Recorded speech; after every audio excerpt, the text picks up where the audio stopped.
Seperti yang sudah sering kita lihat dalam berbagai berita atau klip di short, TikTok maupun Reels, Purbaya Yudi Sadewa memiliki gaya komunikasi yang belak-belakan, tegas, dan seringkali diselingi humor.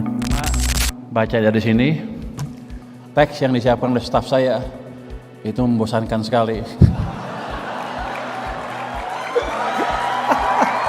Nah, yang bagian kedua yang tanpa teks itu biasanya menarik, tapi banyak bahayanya. Nanti banyak yang kesindir-sindir, jadi kalau nanti ada yang kesindir, saya mohon maaf sebelumnya. Tapi biar aja lah. Emang gue pikirin. Gaya komunikasi Purbaya ini membuatnya dijuluki sebagai koboi pemerintah dan membuatnya pun berbeda dari pejabat teknokratis lainnya yang menjaga image, berbicara dengan hati-hati dan formalitas, sehingga bisa membawa suasana menjadi tegang. Di lain sisi, gaya komunikasi seperti Purbaya ini hampir mirip dengan gaya komunikasi salah satu presiden kita, yaitu Kyai Haji Abdurrahman Wahid atau Gus Dur. Gaya komunikasi Gus Dur yang humoris ini membuat citra Gus Dur tidak hanya dikenal sebagai presiden dan ulama besar, tetapi juga dikenal sebagai komedian kelas dunia. Amin Rais dan Megawati. Mengapa? Hah? Tanya sana dong, gue tanya. Hampir tidak ada satu momen pun, baik itu saat krisis politik, pidato kenegaraan, hingga pertemuan dengan kepala negara yang luput dari guyonannya. Lalu apakah guyonan dari kedua tokoh tersebut, yaitu Purbaya Yudi Sadewa dan Kyai Haji Abdurrahman Wahid ini, ada siasat tertentu dalam mengkritik? Mari kita bahas.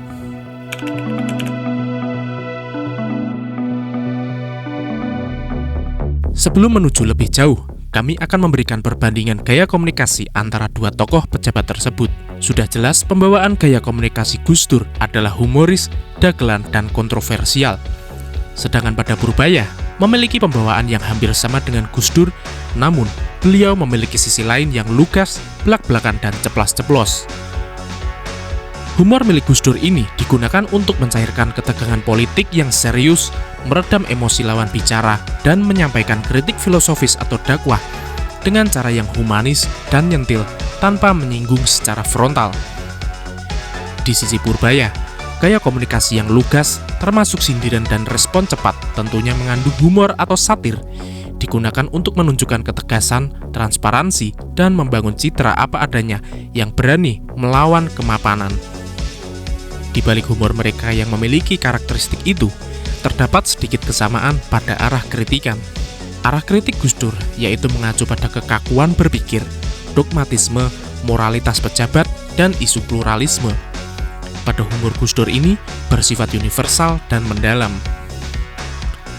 Sedangkan pada Purbaya, kritik seringkali diarahkan pada kinerja teknis birokrasi, penyerapan anggaran, dan ketidakberesan di lembaga keuangan, pajak, atau lembaga pemerintah yang menjurus pada lingkup tupoksi Kementerian Keuangan. Pada Purbaya yang gaya bicaranya satir itu bersifat isu spesifik dan teknokratis. Mengarah pada sifat komunikasi, kedua tokoh tersebut memiliki ciri khasnya.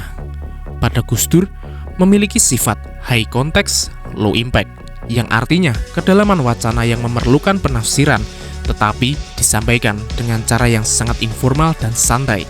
Sedangkan pada Purbaya memiliki sifat low context, high impact, yang artinya terbuka, transparan, langsung ke inti masalah berdasarkan data atau fiskal, namun disampaikan dengan tone keras, belak-belakan, sehingga cepat menimbulkan polemik dan viral. Setelah kita mengetahui perbandingan gaya komunikasi antara Gus Dur dan Purbaya, tentunya dua tokoh tersebut menuai reaksi publik. Reaksi publik terhadap Gus Dur yaitu dikagumi, dihormati, dan seringkali membuat lawan politik terdiam atau harus berpikir keras untuk menanggapinya.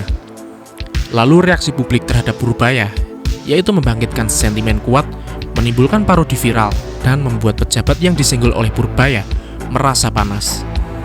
Tentunya, bagi sebagian orang merasa tidak setuju terhadap pendapat ini, dan pada bagian ini, silahkan kalian berpendapat pada kolom komentar dan lanjutkan tonton video ini.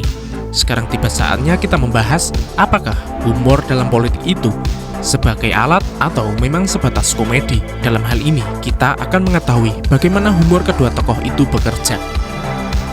Humor Gus Dur dan Purbaya ini memiliki tujuan yang sama, yaitu mereka ingin mencairkan suasana dalam ketegangan politik. Seperti yang kita ketahui, pada masa Gus Dur memiliki ketegangan pasca Orde Baru, sedangkan pada Purbaya adalah masa transisi dari Menteri Sri Mulyani di mana kebijakannya dinilai memberatkan masyarakat.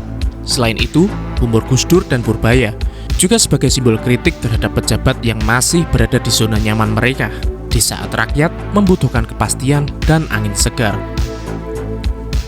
Terakhir tapi yang paling penting adalah menyederhanakan pesan politik yang ingin disampaikan sehingga mudah dipahami. Humor sendiri dalam aktor politik mungkin bisa dibilang adalah branding cerdas di tengah politisi yang seragam. Gus Dur hadir sebagai figur yang berani berbeda sebagai seorang presiden, sedangkan Purbaya sebagai figur koboi dalam struktur pemerintahan di Indonesia. Lalu, jika dikembalikan pada pertanyaan, apakah humor sebagai alat politik atau cuman komedi semata? Jawabannya bisa dibilang adalah kombinasi yang sempurna sebagai strategi komunikasi tingkat tinggi. Sekarang saatnya kami bertanya, lelucon apa atau humor apa yang paling melekat antara Gus Dur dan Purbaya bagi kalian? Tulis di kolom komentar dan terima kasih.